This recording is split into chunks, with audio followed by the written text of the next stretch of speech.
Hello दोस्तों, एक बार फिर से स्वागत है आपका आरंभ स्टडी पॉइंट में। आज हम पढ़ेंगे क्लास 9 साइंस का यह चौथा अध्याय है, परमाणु की संरचना, स्ट्रक्चर ऑफ द एटम।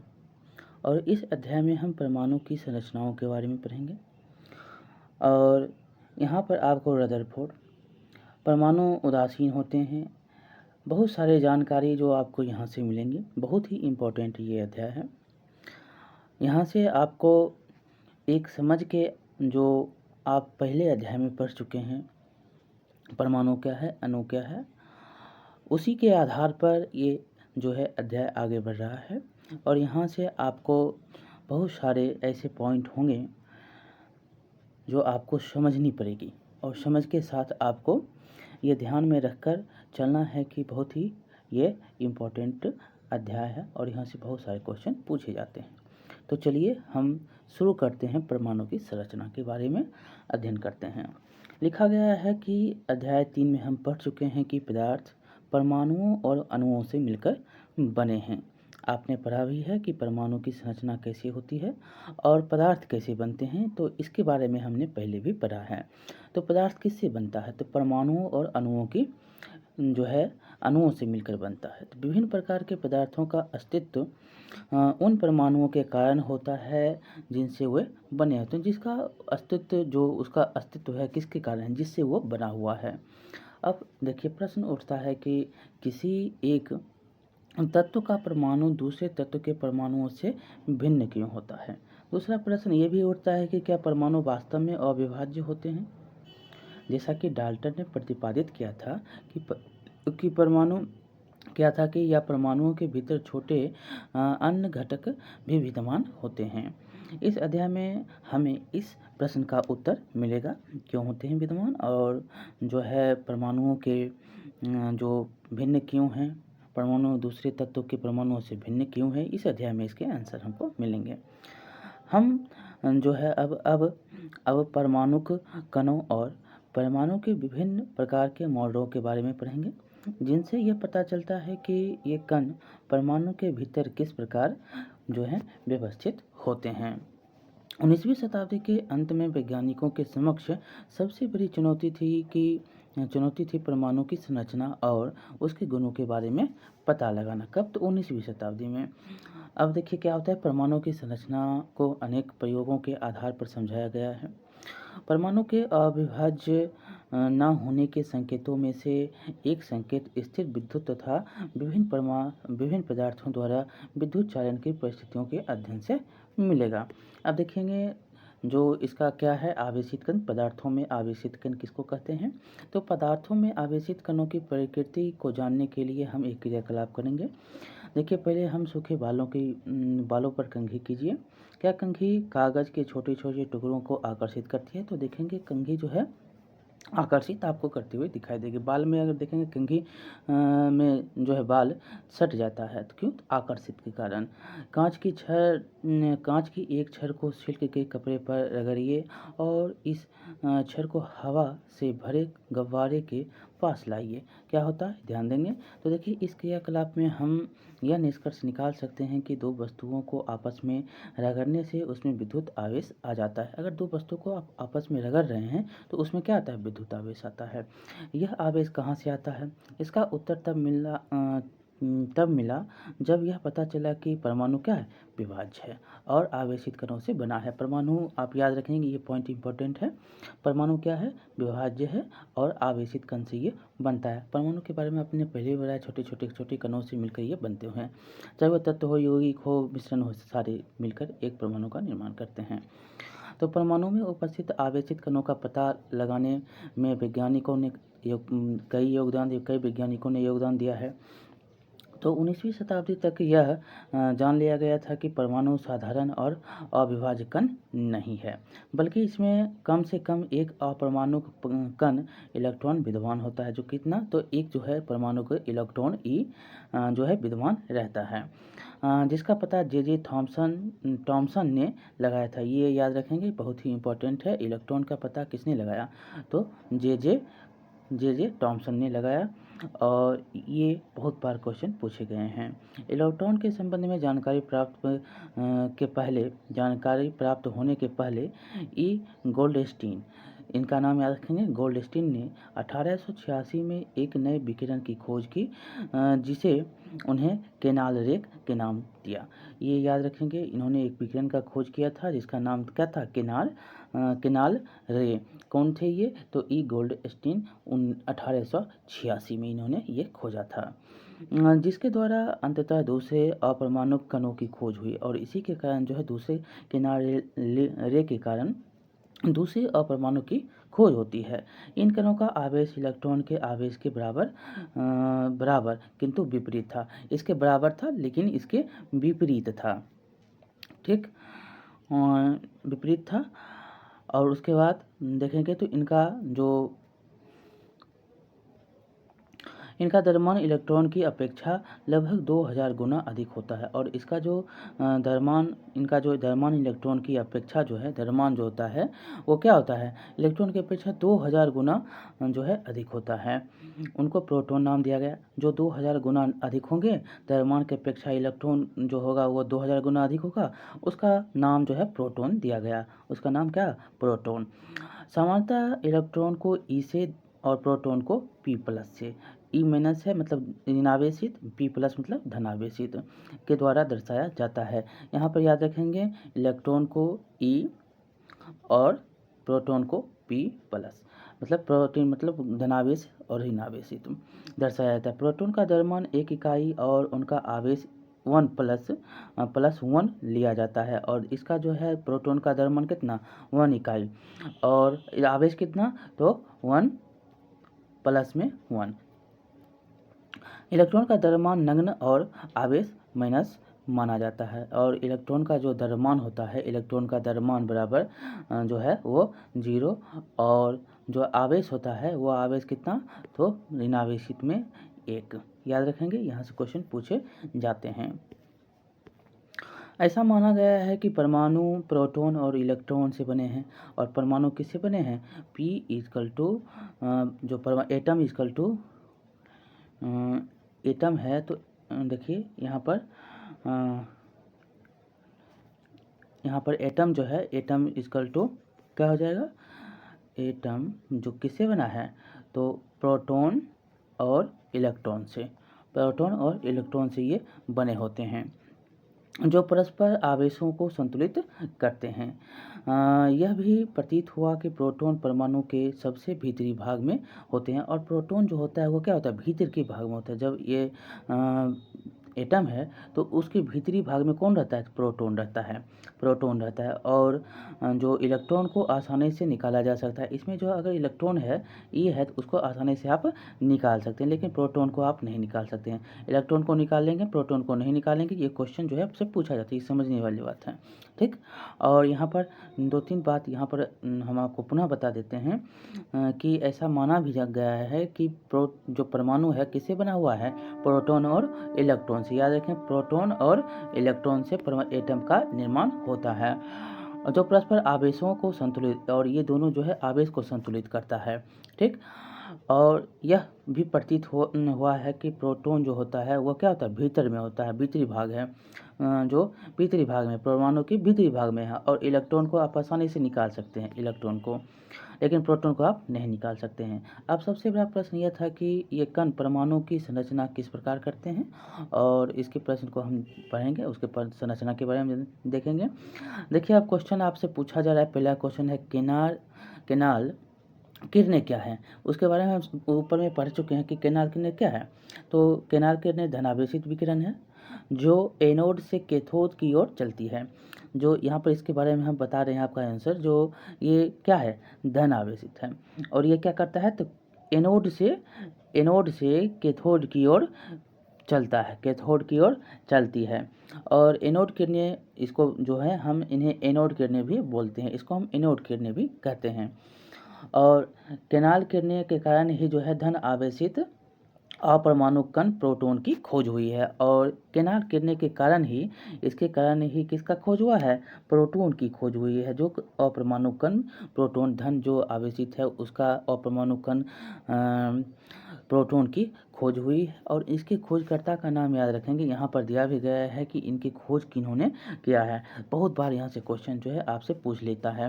तो इनकी खोज कौन की यहाँ पर देखिए किया गया है, तो ई गोल्डस्टीन ने इसका खोज किया है। यहाँ पर देख सकते हैं दिया भी गया है कि ये किरणें धनावेशित विकिरण थी, जिसके द्वारा अंततः दूसरे अपरमाणु कणों की खोज हुई, और इसी में आपको प्रोटॉन की भी खोज होती है। ठीक,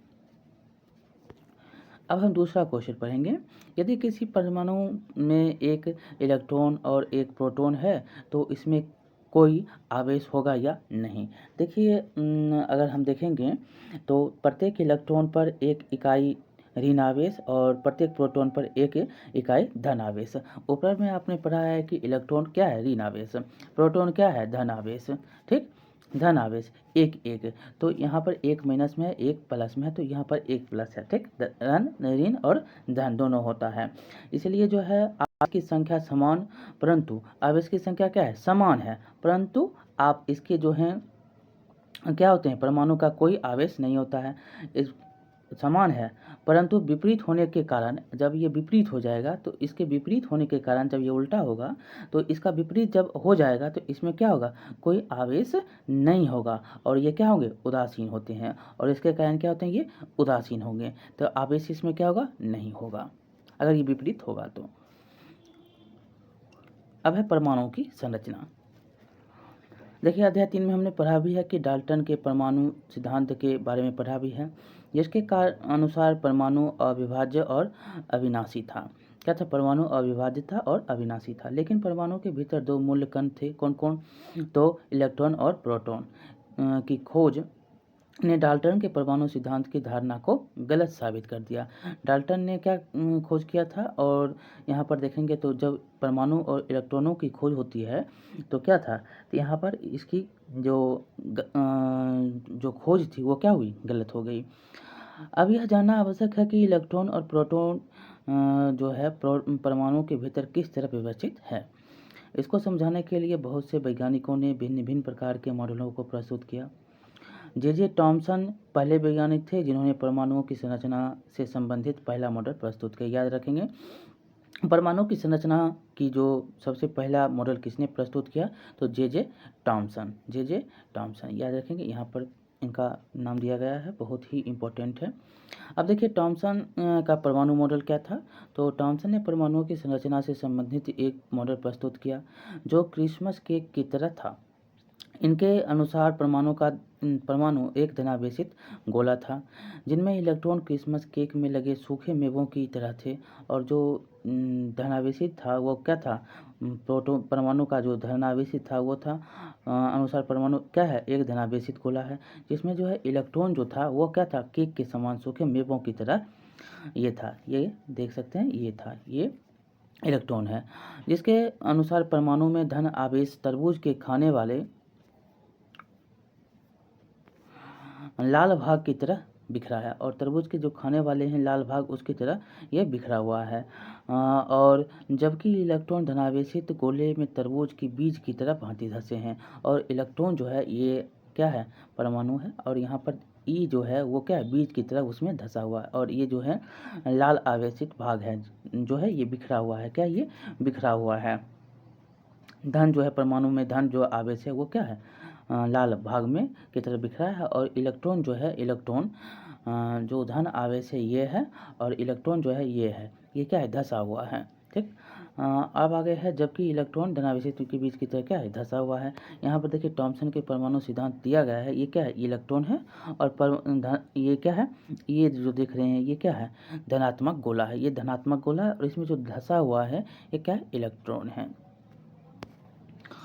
यहाँ पर ये कहाँ के थे, तो ये ब्रिटिश के थे, और ब्रिटिश भौतिक शास्त्री थे जे टॉमसन। इनका जो है काल कितना है, तो 1856 से 1940 तक। इनका जन्म 18 दिसंबर 1856 में मैनचेस्टर के कीचम हिल क्षेत्र में हुआ था। इलेक्ट्रॉन की खोज के कारण 1906 में इनको भौतिक शास्त्र में नोबेल पुरस्कार मिला। इलेक्ट्रॉन की खोज के कारण ही इनको कब, तो 1906 ईस्वी में इनको भौतिक शास्त्र में नोबेल पुरस्कार मिला था। 35 वर्ष तक वे कैम्ब्रिज में कैवेंडिश प्रयोगशाला के निदेशक रहे और उनके शोध के 7 सहयोगियों को भी आगे चलकर नोबेल पुरस्कार मिला। जो इनके सहयोगी थे उनको भी नोबेल पुरस्कार दिया गया। देखिए, थॉमसन ने प्रस्तावित क्या किया था, तो परमाणु धन आवेशित गोले का बना होता है। परमाणु जो है किसका है, धन आवेशित गोला का ये बना हुआ, ये क्या है, धन आवेशित गोला, ठीक है। और इलेक्ट्रॉन उनमें धसे हुए हैं। ये क्या है, इलेक्ट्रॉन है, ये क्या है, इलेक्ट्रॉन है, ये इसमें धसा हुआ है। ये क्या है, इलेक्ट्रॉन है, इसमें ये धसा हुआ है, ठीक। और दूसरा है कि ऋणात्मक और धनात्मक आवेश परिमाण में समान होते हैं, और ऋण जो होता है, ऋण और धन जो होता है वो परिमाण में क्या है, समान है, इक्वल है। इसलिए परमाणु वैद्युतीय रूप में उदासीन है, और इसी के कारण जो है परमाणु जो है वैद्युतीय रूप में उदासीन है। अब हम पढ़ेंगे, यद्यपि थॉमसन के मॉडल से परमाणु के उदासीन होने की व्याख्या हो गई, किंतु दूसरे वैज्ञानिकों द्वारा दिए गए प्रयोगों में परमाणुओं को इस मॉडल के द्वारा समझाया नहीं जा सकता।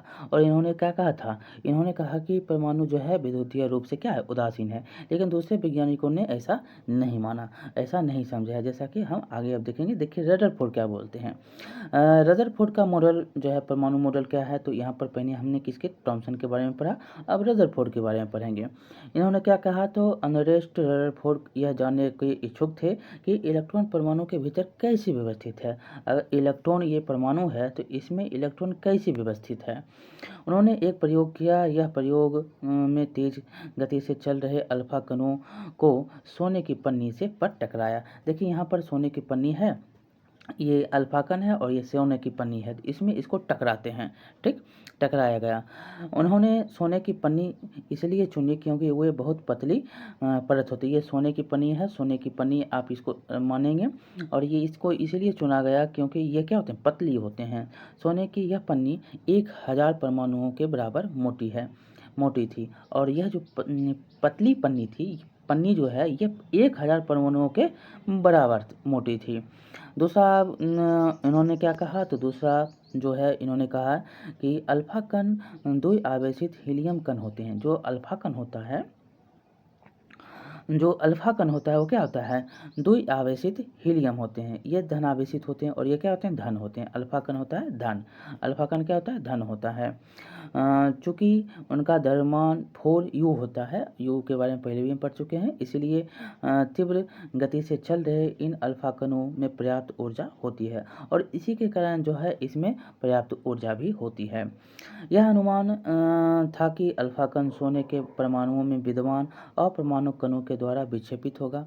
क्या ये अनुमान था कि ये विक्षेपित हो जाएगा, क्योंकि अल्फा कण प्रोटॉन से बहुत अधिक भारी थे, और अल्फा कण जो था वो क्या था, प्रोटॉन से भारी था। इसलिए उन्होंने इनके अधिक विक्षेपण की आशा नहीं की थी, और इन्होंने क्या कहा था, ये अधिक विक्षेपण नहीं होगा, इसकी आशा उन्होंने नहीं की थी। देख सकते हैं ये क्या है, सोने की पन्नी है, ये क्या है, सोने की पन्नी है, सोने के परमाणु हैं। ये जो देख रहे हैं क्या है, सोने के परमाणु हैं ये। और ये जो है अल्फा कण है, ये जो जा रहा है ये क्या है, अल्फा कण है। अब देखेंगे तो सोने की परत पर अल्फा कणों का विकिरण कैसे होता है, तो ये यहाँ पर आया। यहाँ पर देख सकते हैं, अगर ये इस बिंदु से केंद्र नहीं टकरा रहा है तो ये क्या है, पार जा रहा है। जब ये टकरा रहा है तो क्या है, लौट रहा है, क्या है, लौट रहा है। जब भी ये टकरा रहा है तो ये क्या है, लौट रहा है। तो ये जो है बिंदु से टकराता है और लौट जाता है। जो इलेक्ट्रॉन पॉइंट है, जो परमाणु जो बिंदु है उससे वो टकराता है और वो लौट जाता है। ऐसे इसको हम समझेंगे कि लेकिन अल्फा कण क्या है, प्रकीर्ण प्रयोग ने आशा के बिल्कुल विपरीत परिणाम दिया। इससे निम्नलिखित देख सकते हैं क्या क्या हुआ था। तो तेज गति से चल रहे अधिकतर अल्फा कण सोने की पन्नी से सीधे निकल जाते हैं। ये देख रहे हैं, तेज गति से चल रहा है, सोने की पन्नी डायरेक्ट निकल रहा है। आगे इन्होंने क्या कहा, तो आगे इन्होंने कहा कि कुछ अल्फा कण जो होता है कण पन्नी द्वारा बहुत छोटे कण से विक्षेपित हुए हैं, और जो अल्फा कण है, ये देख सकते हैं, ये छोटे से कण से क्या हुआ, विक्षेपित हो गया। और यहाँ आया और यहाँ से जो है यहाँ आया और यहाँ से लौट गया, ये क्या है, विक्षेपित हो गया, इसे टकराया और ये लौट गया। आश्चर्यजनक रूप से प्रत्येक 12,000 कणों में से एक कण वापस आ गया, और यहाँ पर 12,000 कण थे और एक कण जो था वो वापस चला गया। रदरफोर्ड के अनुसार क्या हुआ, तो यह परिणाम उसी प्रकार अविश्वसनीय था जैसे अगर आप एक 15 इंच की तोप के गोले को टिश्यू पेपर के टुकड़े पर मारते हैं और वह लौटकर आपको ही चोट पहुंचाता है। यहाँ पर 15 इंच का तोप है और उसको टिश्यू पेपर आप मारते हैं और ये फिर से आपको ही यहाँ से गया और यहाँ टकराया और यहाँ फिर से लौट गया, तो ये आपको ही चोट पहुँचा रहा है, ये इन्होंने कहा। अब देखिए उन्होंने फिर क्या बोले हैं कि रदरफोर्ड का जो है जीवन हम देखेंगे तो ये 1871 से 1937 तक इनका काल है। 30 अगस्त 1871 को यह स्प्रिंग ग्रोव में उनका जन्म हुआ है। उनको नाभिकीय भौतिक का जनक कहा जाता है। इनको जो है क्या कहा जाता है, नाभिकीय भौतिक का जनक कहा जाता है। बहुत ही इंपॉर्टेंट है, नाभिकीय भौतिक के जनक के रूप में किनको जाना जाता है, ये क्वेश्चन पूछा गया है। तो ये रदरफोर्ड थे, रदरफोर्ड। और इन्होंने रेडियोधर्मिता पर अपना योगदान और सोने की पन्नी के द्वारा परमाणु के नाभिक की खोज के लिए वे बहुत प्रसिद्ध हुए, और परमाणु के जो नाभिक के खोज, ये नाभिक है, इसके खोज के लिए भी ये प्रसिद्ध हुए। 1908 में इनको क्या मिला, नोबेल पुरस्कार से सम्मानित किया गया। इस प्रयोग के निष्कर्ष को समझने के लिए खुले मैदान में एक क्रियाकलाप करते हैं। मान लीजिए कि एक बच्चा अपनी आँखों को बंद किए हुए एक दीवार के सामने खड़ा है। एक आँख जो है, एक बच्चा है, एक आँख बंद किए है, एक आँख खोल के रहा है। प्रत्येक पत्थर के दीवार से टकराने के साथ ही वह एक आवाज़ सुनेगा। अगर वह इसे 10 बार दोहराएगा तो वह 10 बार आवाज़ सुनेगा। लेकिन जब आंख बंद किया हुआ बच्चा तार से घिरी हुई चार दीवारी पर पत्थर फेंकेगा तो अधिकतर पत्थर उस घेरे पर नहीं टकराएगा। अगर आंख खोलकर फेंक रहा है तो वो टकराएगा, अगर आंख बंद है तो वो क्या होगा, नहीं टकराएगा। और भी आपको सुनाई उसको नहीं देगी, क्योंकि घेरे के बीच में बहुत सारे खाली स्थान है। क्या है, घेरे के बीच है, ये नाविक है, इसमें क्या है, खाली बहुत स्थान है।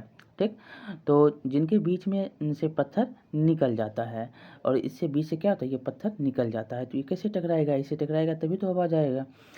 जिनके बीच से क्या होता है, पत्थर। इसी तर्क के अनुसार अल्फा कण प्रकीर्णन जो है प्रयोग के आधार पर रदरफोर्ड ने निम्न परिणाम निकाले। देखिए इनका परिणाम क्या है, बहुत ही इंपॉर्टेंट है, यहाँ से क्वेश्चन पूछे गए हैं।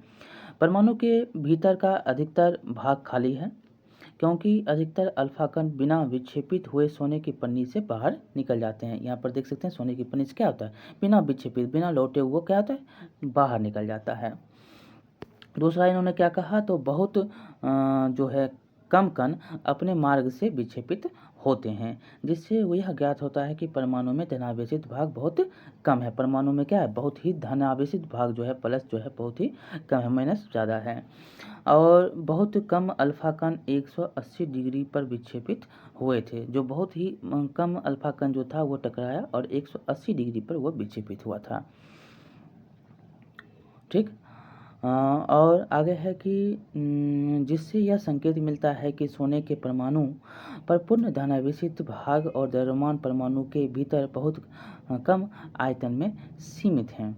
प्राप्त आंकड़ों के आधार पर उन्होंने यह निष्कर्ष निकाला कि नाभिक की त्रिज्या परमाणु की त्रिज्या से 10/5 गुना छोटी है। 10/5 गुना ये छोटी है।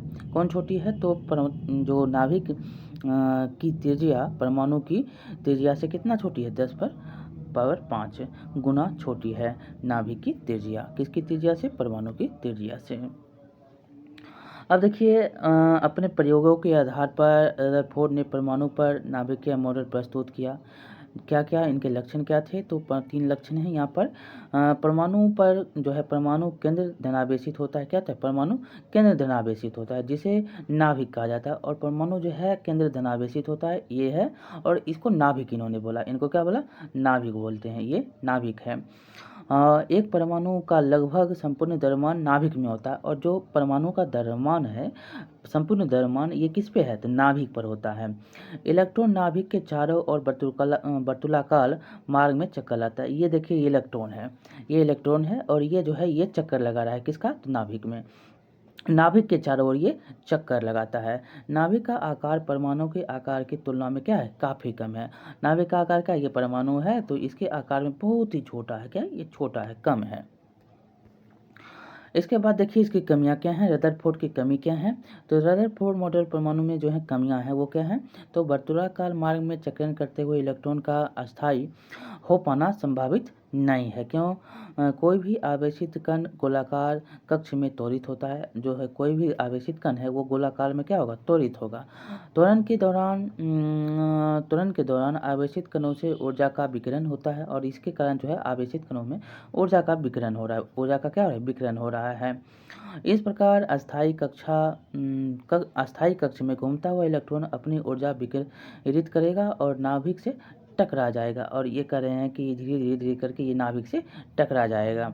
अगर ऐसा होता तो परमाणु अस्थिर होता, जबकि हम जानते हैं कि परमाणु क्या है, अस्थायी होता है। और क्या ये परमाणु अस्थायी है, और यह जो है अगर ऐसा होता तो ये क्या होता, गलत हो जाता, अस्थिर नहीं है। अब हम पढ़ेंगे बोर का परमाणिक मॉडल।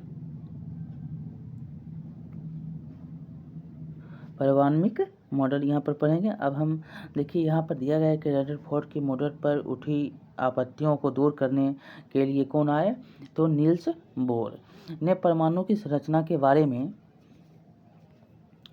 निम्नलिखित अवधारणा प्रस्तुत करते हैं। तो पहला क्या है, तो इलेक्ट्रॉन केवल कुछ निश्चित कक्षाओं में ही चक्कर लगाता है। जो इलेक्ट्रॉन होता है वो क्या होता है, कुछ निश्चित ही कक्षा में ये चक्कर लगाता है। ठीक, इन्होंने ये कहा चक्कर लगा सकते हैं जिन्हें इलेक्ट्रॉन की विविक्त कक्षा कहते हैं, और ये क्या है, उसका विविक्त कक्षा, ये क्या है, उसका विविक्त कक्षा है। और जब इलेक्ट्रॉन इस विविक्त कक्षा में चक्कर लगाते हैं तो उनकी ऊर्जा का विकिरण नहीं होता, और यह जब चक्कर लगा रहे हैं तो ये चक्कर लगा रहे हैं तो इसकी ऊर्जा का क्या होता है, विकिरण नहीं होता है। इन्होंने कौन बोले, तो नील्स बोर बोलते हैं। अब देखिए नील्स बोर का काल क्या है, तो 1885 से 1962 तक, और जन्म 7 अक्टूबर 1885 को कोपेनहेगन में हुआ। 1916 में कोपेनहेगन विश्वविद्यालय में उन्होंने भौतिक शास्त्र का प्रोफेसर नियुक्त किया गया। 1922 में उनको परमाणु की संरचना पर अपने योगदान के लिए नोबेल पुरस्कार मिला। कब, 1922 में नील्स बोर को। प्रोफेसर बोर के विविध लेखों पर 3 पुस्तकें प्रकाशित हैं। कौन कौन से हैं, the theory of spectra and atomic constitution, दूसरा है एटॉमिक थ्योरी, और तीसरा है द डिस्क्रिप्शन ऑफ नेचर। ये क्वेश्चन, इनके बारे में ये क्वेश्चन जो है पूछा गया है। इन कक्षाओं, देखिए आगे है कि इन कक्षाओं या कोषों को ऊर्जा स्तर कहते हैं। जो ये कक्षा है इसको हम क्या बोलते हैं, ऊर्जा स्तर। एक परमाणु के ऊर्जा स्तरों को दिखाया गया है, यहाँ पर देख सकते हैं। जो एक क्या है, ये नाभिक है, ये क्या है, ये नाभिक है, ये नाभिक है। दूसरा ये देख रहे हैं, ये दूसरा जो है के है, कक्ष जो है के है, N1, और ये L है। ये कक्षा N2 है, कक्ष जो है M है, और 3 है, और ये 4 है, N है जो 4 है। तो यहाँ पर दर्शाया गया है, देख सकते हैं ये कक्षा है K L M N, संख्याओं में 1 2 3 4 है, 2000 ये दिखाई गई है। अब देखिए क्वेश्चन आपसे कुछ पूछा जा रहा है, जो आपने ऊपर पढ़ा है उसका क्वेश्चन है। पहला क्वेश्चन ये है कि परमाणु उदासीन है। ठीक, इस तथ्य को थॉमसन के मॉडल के आधार पर स्पष्ट करेंगे। तो परमाणु उदासीन है, इसके बारे में आपसे पूछा जा रहा है। देखिए क्या है, थॉमसन के द्वारा। तो पहले बात, परमाणु क्या है, उदासीन। तो परमाणु धन आवेशित गोले का बना होता है, किनके द्वारा, तो थॉमसन बोल रहे क्या है, धन आवेशित है। ठीक, ये धन आवेशित है। दूसरा बात, जो ये हो गया, और दूसरा इन्होंने क्या कहा, और इलेक्ट्रॉन इसमें फंसे होते हैं। ये इलेक्ट्रॉन है, ये इलेक्ट्रॉन है, ये क्या है, इसमें फंसा होता है, तरबूज के बीज की तरह ये धंसा हुआ है। ठीक, दूसरा आप इसमें पढ़ेंगे तो ऋणात्मक और धनात्मक आवेश परिमाण में क्या होता है, समान होता है। ऋणात्मक और धनात्मक जो है, ऋण और धन जो है ये क्या होता है, समान होता है। ठीक, इसीलिए परमाणु वैद्युतीय रूप से क्या होते हैं, उदासीन। इसी जब ये समान दोनों होंगे, जब इक्वल होंगे तो ये क्या होंगे, उदासीन होंगे। ये याद रखेंगे, ये ही बस इसका जो है किनके द्वारा, रदरफोर्ड के द्वारा, थॉमसन के द्वारा जो है ये आधार स्पष्ट होता है। दूसरा क्या है, रदरफोर्ड के परमाणु मॉडल के अनुसार परमाणु के में नाभिक में कौन सा अपरमाणुक कण विद्यमान है। दूसरा क्वेश्चन का आंसर ये है कि रदरफोर्ड के परमाणु मॉडल के अनुसार आप देखेंगे तो परमाणु का केंद्र क्या है, धनावेशित होता है। परमाणु का केंद्र क्या है, ये धनावेशित है। ठीक, धनावेशित होता है। और जो है जिसको हम क्या बोलते हैं, इसको हम, ये जो धनावेशित है इसको हम क्या बोलते हैं, नाभिक बोलते हैं। ये नाभिक है, ये क्या है, नाभिक है। ठीक, और इसीलिए इसको हम जो है नाभिक में अपरमाणु कण प्रोटॉन विद्यमान होता है। और ये जो नाभिक है इसमें कौन रहता है विद्यमान, प्रोटॉन रहता है। क्या है, प्रोटॉन इसमें विद्यमान है। ठीक, तो क्योंकि प्रोटॉन क्या है, और इसमें देखेंगे तो प्रोटॉन धन है, प्रोटॉन क्या है, धन है, इलेक्ट्रॉन क्या है, ऋण है। तो यही यहाँ पर है कि अपरमाणु कण विद्यमान है, कौन है, तो प्रोटॉन है। तो रदरफोर्ड के परमाणु मॉडल के अनुसार परमाणु के नाभिक में कौन सा अपरमाणु कण विद्यमान है। तो आपको हम क्वेश्चन का आंसर जो है समझाते हुए यहाँ पर बता दिए कि इसमें ये क्या है, धन है। और इसमें कौन रहता है, तो नाभिक है। नाभिक में कौन है, तो प्रोटॉन है। प्रोटॉन क्या है, तो धन है। ऐसे याद रखेंगे। और अगर ये इसमें आएगा तो ऋण आएगा, तो ये क्या है, इलेक्ट्रॉन है। तीसरा क्वेश्चन देखिए, 3 कक्षाओं वाले बोर के परमाणु मॉडल का चित्र बनाइए। यहाँ पर देखिए 3 कक्षा वाले परमाणु मॉडल को चित्र ऊपर में आपको दिया भी गया है, तो ऐसे हम ऐसे बना देते हैं। देखिए ये 1 है, ये 2 है, ये 3 है। ठीक, ये 3 हो गया। अब ये यहाँ पर देखेंगे तो ये क्या है, नाभिक है, ये नाभिक है। और ये मॉडल 1 हो गया, ये देखेंगे 1 हो गया, ये 2 हो गया, और ये 3 हो गया। ठीक, KLM, के इसका नाम दे सकते हैं KLM। ठीक, 1 2 3, ये तीनों हो गए बोर के कक्षाओं के परमाणु मॉडल। अब हम चौथा क्वेश्चन देखेंगे, क्या अल्फा कणों का प्रकीर्णन प्रयोग सोने के अतिरिक्त दूसरी धातु की पन्नी में संभव होगा। ये क्वेश्चन पूछा गया है अल्फा कण में, तो ये होगा, क्या होगा, हाँ, इसका संभव हो सकता है। देखिए 7 कणों का प्रकीर्णन किसी भी धातु की पन्नी से संभव है। 7 जो कण है उसके आप किसी भी धातु के पन्नी से आप कर लीजिए, उसका संभव हो सकता है। और परिणाम आपको वही प्राप्त होगा, क्योंकि सभी धातुओं के परमाणुओं की संरचना क्या होती है, एक जैसी होती है। क्योंकि सभी धातुओं के परमाणुओं की संख्या क्या है, एक समान है, तो इसीलिए ये होगा। अब हम पढ़ेंगे न्यूट्रॉन को। हमने पढ़ा इलेक्ट्रॉन, प्रोटॉन और न्यूट्रॉन क्या है। 1932 में जे चैडविक ने एक और अपरमाणु कण को खोज निकाला। बहुत बार न्यूट्रॉन की खोजकर्ता कौन है, इनके बारे में क्वेश्चन बहुत बार पूछा गया है। चैडविक का नाम याद रखेंगे, 1932 में, जो अनावेशित और द्रव्यमान में प्रोटॉन के बराबर था। और जो है सभी में, किस में, आवेशित में भी, द्रव्यमान में भी किसके बराबर था, तो न्यूट्रॉन जो था प्रोटॉन के बराबर था।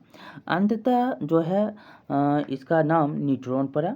हाइड्रोजन को छोड़कर ये सभी परमाणुओं के नाभिक में होते हैं। और जो है हाइड्रोजन को छोड़ दीजिए तो सभी के परमाणु के नाभिक में ये रहता है, कौन, तो न्यूट्रॉन। इसीलिए P और N जो है यहाँ पर आप याद रखेंगे। नाभिक में कौन कौन रहता है, तो सिर्फ हाइड्रोजन को छोड़ देंगे तो सभी परमाणुओं के नाभिक में ये उपस्थित रहता है, कौन, प्रोटॉन और न्यूट्रॉन। बहुत बार ये क्वेश्चन पूछे गए हैं, हजारों बार ये क्वेश्चन पूछा गया है। अब देखिए यहाँ पर दिखाया गया है कि सामान्यतः न्यूट्रॉन को N से दर्शाया जाता है, N से इसको दर्शाया जाता है। ठीक, परमाणु का द्रव्यमान नाभिक में उपस्थित प्रोटॉन और न्यूट्रॉन के द्रव्यमान के योग के द्वारा प्रकट किया जाता है। और दोनों के जो योग होंगे उसी के अनुसार न्यूट्रॉन, प्रोटॉन प्लस न्यूट्रॉन ऐसे करके इसको प्रकट किया जाता है। देखिए यहाँ पर दर्शाए भी कुछ गए हैं चित्र, जो इस प्रकार यहाँ पर हैं। Li देखिए ये हैं, BeBc नाइट्रोजन है, ऑक्सीजन है, कार्बन है, और फास्फोरस है, ये सब जो है, हीलियम है, मैग्नीज है। ये सारे के सारे जो हैं 18 तत्वों के जो है परमाणु संरचना यहाँ पर चित्र दिखाए गए। ये 18 तत्व हैं।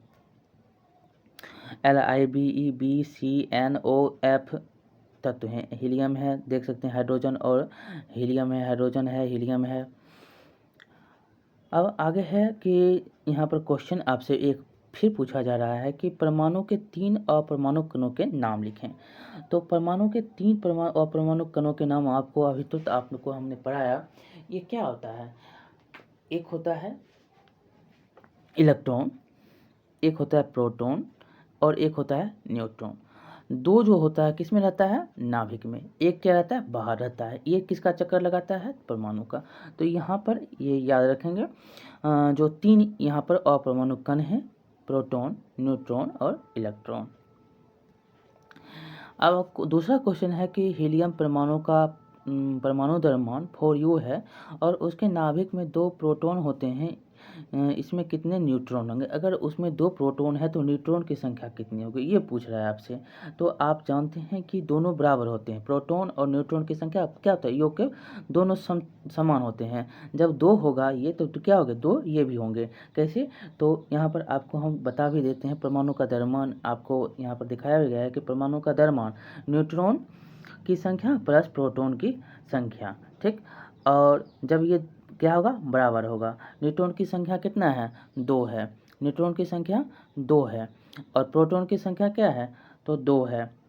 क्या है? 2 है। तो यहाँ पर हम देखेंगे न्यूट्रॉन की संख्या प्लस प्रोटॉन की संख्या है। तो यहाँ पर परमाणु द्रव्यमान हमको यहाँ पर देख रहे हैं, परमाणु द्रव्यमान 4u है। तो 4u जैसे ही है तो 4 हो गया और न्यूट्रॉन की संख्या 2 है, प्रोटॉन की संख्या 2 है, न्यूट्रॉन के निकालने कराया है तो ये 4u है। द्रव्यमान कितना है? 4u। इसमें 2 हम घटा देंगे तो ये कितना हो जाएगा? 2। तो 2 और 2 ये दोनों क्या होंगे? 2 होंगे, ठीक। न्यूट्रॉन की संख्या बराबर क्या होगा? 4 minus 2, 4 minus 2 equal to 2। Neutron हीलियम में परमाणु न्यूट्रॉनों की संख्या क्या हो जाएगी?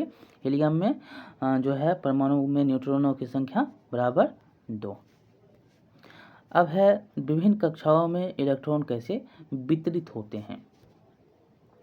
तो परमाणुओं की विभिन्न कक्षाओं में इलेक्ट्रॉनों की वितरण के बारे के लिए बोर और बरी ने कुछ नियम प्रस्तुत किए। यहाँ पर इसका नाम याद रखेंगे। परमाणुओं की विभिन्न कक्षाओं में इलेक्ट्रॉनों के वितरण के लिए किन्होंने? तो बोर बरी ने, बोर नाम था इसका और एक का नाम बरी था, जिन्होंने ये नियम प्रस्तुत किए। देखिए पहला नियम क्या है? तो इस नियमों के अनुसार किसी कक्षा में उपस्थित अधिकतम इलेक्ट्रॉनों की संख्या को सूत्र 2n2 मतलब स्क्वायर में है 2 से दर्शाया जाता है। यहाँ पर जो है जहाँ n कक्षा की संख्या या ऊर्जा स्तर है, जो ये n है वो कक्षा की संख्या या ऊर्जा उसका स्तर है। इसीलिए इलेक्ट्रॉनों की अधिकतम संख्या पहले कक्षा जो है पहले कक्ष या के कोष में होगी और ये जो है क्या होगी? पहले के कोष में होगी, पहले कक्ष या के कोष में होगी। देखिए 2 है, 2 गुने 1 2 इक्वल टू 2। दूसरे कक्ष में L है तो दूसरे कक्ष में देखेंगे तो दूसरा आपने ऊपर में पढ़ा भी है कि 1 2 3 करके 4 कर कक्ष है, के L M N करके कक्ष है। तो उसी को दर्शाया रहा है कि आप दूसरे कक्ष L में देखेंगे तो 2 गुने 2 स्क्वायर तो कितना हो जाएगा? 8। तीसरे कक्ष में m है तो 2 गुने 3 स्क्वायर कितना हो जाएगा? 18। और चौथे कक्ष में n है तो इसका क्या हो जाएगा? 2 गुने 4 स्क्वायर। दोनों में देख रहे हैं ये स्क्वायर जा रहा है 1 2 3 4, तो ये क्या हो जाएगा? 32। ये आप देख रहे हैं। अब हम पढ़ेंगे आगे दूसरा इन्होंने क्या कहा? तो सबसे बाहरी कोष में इलेक्ट्रॉन की अधिकतम संख्या 8 होगी। जो बाहरी होगा कोष उसका क्या होगा? अधिकतम होगा 8 इलेक्ट्रॉन की संख्या। और किसी परमाणु में दिए गए कोष में इलेक्ट्रॉन तब तक स्थान नहीं लेते जब तक कि उससे पहले वाले भीतरी कक्ष पूर्ण रूप से भर नहीं जाता। जब तक ये भरेगा नहीं तब तक ये स्थान नहीं लेगा कोई भी। इससे स्पष्ट होता है कि कक्षाएं क्रमानुसार बढ़ती है और कक्षा जो है 8 है तो 8 के बाद 16 आएगा, 16 के बाद 32 आएगा, ऐसे करके ये बढ़ेगा। पहले जो है 18 तत्वों की परमाणु संरचना को व्यवस्थित यहाँ पर चित्र में दिया गया है। देख सकते हैं कि कैसे कैसे धीरे धीरे ये बढ़ रहा है। पहले क्या है 2 है, अब देखेंगे तो यहाँ पर धीरे धीरे पहले 1 है, अब ये हो गया 2, अब देखेंगे 3, अब ये 4, अब ये 5, 6, 7, 8, ये धीरे धीरे करके ये बढ़ रहा है। देख रहे हैं यहाँ पर ये क्या हुआ, यहाँ पर 4 4 8, ये क्या हो गया 8, ये धीरे धीरे करके ये बढ़ते जाता है और एक भरा, दूसरा भरा, दूसरा भरा, तीसरा भरा, ऐसे ही करके ये बढ़ते रहता है। अब हम पढ़ेंगे क्रियाकलाप दिया गया है यहाँ पर। अस्थायी परमाणु मॉडल तैयार करें तथा पहले 18 तत्वों के इलेक्ट्रॉन विन्यास को दिखाएं। और पहले 18 तत्वों के परमाणुओं के संयोजन सारणी में दी गई, यहाँ पर देख सकते हैं। प्रश्न है आपको कि कार्बन और सोडियम के परमाणुओं के लिए इलेक्ट्रॉन वितरण लिखिए। कार्बन और सोडियम। दूसरा यहाँ पर पहला क्वेश्चन, कार्बन का कितना है तो C=6। कार्बन का परमाणु संख्या कितना है 6 है। और हम देखेंगे तो परमाणु में प्रोटॉन की संख्या क्या हो जाएगी तो 6 हो जाएगी। प्रोटॉन की संख्या कितना तो 6। तो और प्रोटॉन की संख्या बराबर क्या होता है इलेक्ट्रॉन की संख्या, और प्रोटॉन की संख्या बराबर इलेक्ट्रॉन की संख्या = 6। तो इलेक्ट्रॉन कितना, तो इलेक्ट्रॉन का वितरण करेंगे तो इलेक्ट्रॉन माइनस वितरण अगर होगा K और L4, K2 और L4। एक मिनट। और तो आगे आप देखेंगे तो सोडियम की परमाणु, पहले हमने देखा किसका तो परमाणु संख्या कार्बन का कितना कार्बन का होगा 6। अब हम सोडियम का देखेंगे तो सोडियम का कितना हो जाएगा 11। तो सोडियम 11, कार्बन 6। तो यहाँ पर देखेंगे तो यहाँ पर परमाणु की संख्या इसका टोटल K जो होगा, यहाँ पर हम नाभिक बनाएंगे यहाँ पर ऐसे करके। तो K का कितना मान K2 और L4, और जब हम इसका बनाएंगे तो ये कितना हो जाएगा 6। और यहाँ पर हम इसका बनाएंगे किसका सोडियम का, तो सोडियम का हो जाएगा यहाँ पर 3।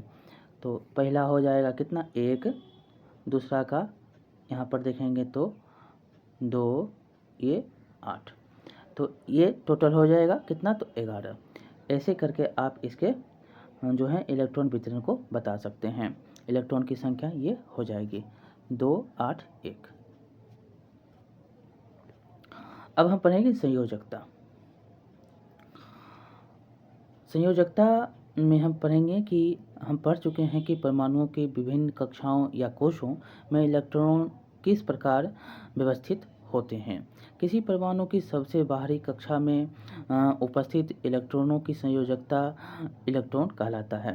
यहाँ पर याद रखना है आपको कि क्या होती है परमाणुओं की विभिन्न कक्षाओं या कोश जो होता है, परमाणु की जो विभिन्न कक्षा है या कोश है में इलेक्ट्रॉन किस प्रकार व्यवस्थित है, इलेक्ट्रॉन वो किस प्रकार वह व्यवस्थित है ऐसी है। तो किसी परमाणु की सबसे बाहरी कक्षा में, जो सबसे बाहर कक्षा है, जो सबसे बाहरी कक्षा है परमाणु में उपस्थित इलेक्ट्रॉनों की संयोजकता, जो इलेक्ट्रॉनों को संयोजकता इलेक्ट्रॉन, ये बाहरी कक्षा है और किस प्रकार वो संयोजित है उसी को हम बोलते हैं संयोजकता इलेक्ट्रॉन। ठीक, इसी को हम बोलेंगे। देखिए बेरी जो बोर बेरी है, बोर बेरी स्कीम से हम जानते हैं कि किसी परमाणु का बाह्यतम कक्ष अधिकतम 8 इलेक्ट्रॉन रखता है। ये जो है कितना रखेगा, बहुत ही कितना अधिकतम 8, सिर्फ 8 रखेगा। कितना तो 8 रखेगा। और यहाँ पर देखेंगे ये 8 रखेगा और उसके बाद 8 होता है, इसको हमने पहले पढ़ा है। और यह देखा गया था कि जिन तत्वों के परमाणुओं के बाह्यतम कक्ष पूर्ण रूप से 8 इलेक्ट्रॉन से भरे होते हैं वे रासायनिक रूप से सक्रिय नहीं होते हैं। जो 8 इलेक्ट्रॉन से, देखिए 8 इलेक्ट्रॉन से ये भर गया तो ये पूर्ण रूप से सक्रिय नहीं होगा। दूसरे शब्दों में ऐसे तत्वों की संयोजक शक्ति या संयोजकता को क्या होती है, शून्य होती है। और इसकी जो है संयोजकता कितनी होगी, शून्य होगी। यहाँ पर आपको हम पुनः ले चलते हैं और यहाँ पर देखेंगे तो जिसकी जो है 8 है, ये देख रहे हैं कितना तो 8 गिनिए, ये क्या है, इसमें देखेंगे तो 8 है, इसमें भी देखेंगे तो कितना है 4 3, इसमें 7 है, और इसमें कितना है तो 6 है, इसमें AR है। ये क्या है, इसमें पूर्ण रूप है, तो पूर्ण इसमें ये क्या होगा संयोजक पुनः नहीं होगा, ये नहीं होगा। और इस अक्रिय तत्वों में हीलियम परमाणु के बाह्यतम कक्षा में 2 इलेक्ट्रॉन होते हैं और इसमें जो है बाह्यतम कक्षा में 2 इलेक्ट्रॉन होगा और अन्य में 8 होगा। सक्रिय तत्वों में परमाणुओं की संयोजक शक्ति अर्थात अपने समान या अन्य किसी तत्व के परमाणुओं से मिलकर अणु बनाने की प्रवृत्ति अपने बाह्यतम कक्षा को पूर्ण रूप से भरने का प्रयास माना जाता है और पूर्ण रूप से इसको भरने का प्रयास कहा जाता है। 8 इलेक्ट्रॉन वाले सबसे बाहरी बाह्यतम जो कक्ष को अष्टक कहा जाता है। जो 8 इलेक्ट्रॉन से भरा हुआ है इसको क्या बोलते हैं? अष्टक बोलते हैं। परमाणु अपने अंतिम कक्ष में अष्टक प्राप्त करने के लिए क्रिया करते हैं और कोई भी परमाणु है वो अष्टक प्राप्त करने के लिए वो क्रिया करता है, ठीक, अंतिम भाग पर पहुंचने के लिए। यह आपस में इलेक्ट्रॉन की साझेदारी करने अपने ग्रहण करने या उसका त्याग करने से होता है और इलेक्ट्रॉन से साझेदारी करेंगे, ग्रहण करेंगे और त्याग करेंगे, इसी से होता है। परमाणु के बाह्यतम कक्ष में इलेक्ट्रॉनों के अष्टक बनाने के लिए जितनी संख्या में इलेक्ट्रॉनों की साझेदारी या स्थानांतरण होती है वही उस तत्व का संयोजकता शक्ति अर्थात संयोजकता कहलाती है। जितना उसमें भागीदारी होगा, साझेदारी होगा, स्थानांतरण होता है, उसी को हम बोलते हैं क्या? संयोजकता। ऐसे इसको आप समझेंगे। एक बार पुनः इसको हम पढ़ देते हैं कि परमाणु के बाह्यतम कक्ष में, ये बाह्यतम कक्ष है, इलेक्ट्रॉनों के जो है इलेक्ट्रॉनों के अष्टक बनाने के लिए, ये जो अष्टक है इसको बनाने के लिए जितना संख्या में इलेक्ट्रॉनों की साझेदारी हो, जितना भी संख्या में इसमें इलेक्ट्रॉनों की साझेदारी होगी या स्थानांतरण होगा, एक दूसरे की ये स्थानांतरण होगा या साझेदारी होगी या त्याग करेगी, तीनों का हम याद रखेंगे। इसमें एक आप हटाएंगे और जितना ये स्थानांतरित करेगा, जितना ये साझेदारी करेगा, ठीक, और जो है होता है वही उस तत्व की संयोजकता शक्ति अर्थात संयोजकता कहलाती है और वही जो है संयोजकता कहलाता है। साझेदारी का स्थानांतरण होता है उसी को हम क्या बोलते हैं? संयोजकता बोलते हैं, जिसकी चर्चा हमने पिछले अध्याय में की थी कि उदाहरण के लिए हाइड्रोजन, लिथियम, सोडियम, प्रत्येक के परमाणुओं के बाह्यतम कक्षा में एक एक इलेक्ट्रॉन है। अतः यह एक इलेक्ट्रॉन का त्याग कर देता है। अगर एक एक इलेक्ट्रॉन है, ये देख सकते हैं एक एक इलेक्ट्रॉन है तो एक इलेक्ट्रॉन को ये त्याग कर देगा, ठीक, और इसकी उसकी संयोजकता एक कह जाएगी और जब एक इलेक्ट्रॉन की त्याग करेगा तो उसकी संयोजकता कितनी होगी? एक होगा, ठीक। क्या आप जानते हैं कि मैग्नीशियम और एल्युमिनियम की संयोजकता क्या होती है? क्रमशः हम देखेंगे तो 2 और 3, मैग्नीशियम 2, एल्युमिनियम 3, क्योंकि मैग्नीशियम की बाह्यतम कक्षा में 2 और एल्युमिनियम के जो है 3 इलेक्ट्रॉन होते हैं। कितने? तो इसमें मैग्नीशियम के 2 हैं और इलेक्ट्रॉन जो हैं इसमें एल्युमिनियम के 3 हैं, ठीक। आगे है कि यदि किसी परमाणु की बाह्यतम कक्षा में इलेक्ट्रॉनों की संख्या उसकी क्षमता के अनुसार लगभग पूरी है तो संयोजकता एक अन्य प्रकार से प्राप्त की जाती है। उदाहरण के लिए आप क्या देखेंगे तो फ्लोरीन परमाणु के बाह्यतम कक्षा में 7 इलेक्ट्रॉन है। फ्लोरीन जो है उसमें बाह्यतम कक्षा में कितना? तो 7 इलेक्ट्रॉन है और इसकी संयोजकता जो है 7 हो सकती है। इसमें जो इसकी संयोजकता कितनी होगी? 7 होगी। किंतु बाह्यतम कक्षा में अष्टक बनाने के लिए फ्लोरीन के लिए 7 इलेक्ट्रॉन का त्याग करने की अपेक्षा 1 इलेक्ट्रॉन प्राप्त करना अधिक आसान है। इसमें 7 इलेक्ट्रॉन ये त्याग नहीं करेगा, सिर्फ उसको कितना? 1 इलेक्ट्रॉन बस आप चाहिए उसको बाह्यतम कक्षा में अष्टक बनाने के लिए। तो ये कितना? तो 1 इलेक्ट्रॉन जो है सिर्फ प्राप्त करना उसको आसान होगा। तो अतः इसकी संयोजकता अष्टक मतलब 8 में से 7 घटाकर प्राप्त की जाती है और इसमें जो है 8 में से 7 घटाकर जो 8 है उसमें 7 घटा दीजिए तो 1 प्राप्त हो गया, तो 1 इससे प्राप्त हुआ और इधर 7 है, ये क्या हो जाएगा? 8 हो जाएगा। तो इस तरह फ्लोरीन की संयोजकता 1 है और इसी के कारण जो है जैसे ही 8 और 7 घटेगा तो इसकी कितनी है? तो फ्लोरीन की संयोजकता 1 होती है। 8 नहीं घटाना है, 7 नहीं घटाना है, सिर्फ 1 जो है यहाँ पर 1 नहीं घटाना है बल्कि 7 घटाकर 8 में से 7 घटाएंगे। 8 अष्टक है, कोई अष्टक बनेगा उसमें 7 इसी के पास है तो घटा देगा तो 1 बचेगा, वही 1 जो है उसकी संयोजकता है। ऑक्सीजन की संयोजकता का परिकलन भी इसी प्रकार किया जा सकता है। इस परिकलन में ऑक्सीजन की संयोजकता कितनी होगी और अतः प्रत्येक परमाणु के तत्व के परमाणु की एक निश्चित संयोजक शक्ति होती है जिसे संयोजकता कहते हैं और इसी में आपको याद रखना है कि प्रत्येक जो है तत्व के परमाणु की एक निश्चित संयोजक शक्ति होती है, जिसको हम क्या बोलते हैं, संयोजकता बोलते हैं। देखिए यहाँ पर 18 संयोजक तत्व यहाँ पर दिए गए हैं, जो कि हाइड्रोजन है, हीलियम है, प्रतीक देख सकते हैं, हाइड्रोजन है, प्रतीक में H है, परमाणु संख्या 1 है, प्रोटॉन की संख्या 2 है, न्यूट्रॉन नहीं है, इसमें इलेक्ट्रॉन 1 है, और KLMN है, तो K बराबर कितना, तो 1, और संयोजकता 1। हीलियम का संयोजकता 0, लिथियम का संयोजकता 1, बेरिलियम का संयोजकता 2, बोरोन का संयोजकता 3, कार्बन का 4, नाइट्रोजन का 4, 3, ऑक्सीजन का 2। तो इस प्रकार आप इसको बना सकते हैं, देख सकते हैं। देखिए सब कुछ दिया गया है।